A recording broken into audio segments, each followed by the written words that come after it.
Hi అండి. ఇవి జున్ను పాలండి.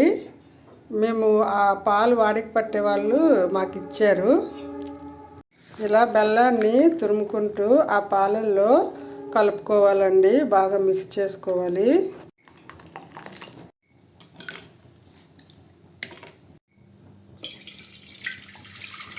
ఏదైనా తొక్కుంటే ఇలా వడపోసుకుంటే అందులో ఉండిపోతుంది కదండి, అందుకే ఇలా వడేస్తున్నాను. కరగని బెల్లం కూడా ఇలా ఉండిపోతుంది. ఇప్పుడు దీనిలోకి కొద్దిగా యాలకుల పొడి వేసుకోవాలి. ఇది వచ్చి మిరియాల పొడి అండి. ఈ పౌడరు కొంచెం వేసుకోవాలి. బాగా ఈ రెండు వేసుకొని బాగా కలుపుకోవాలి.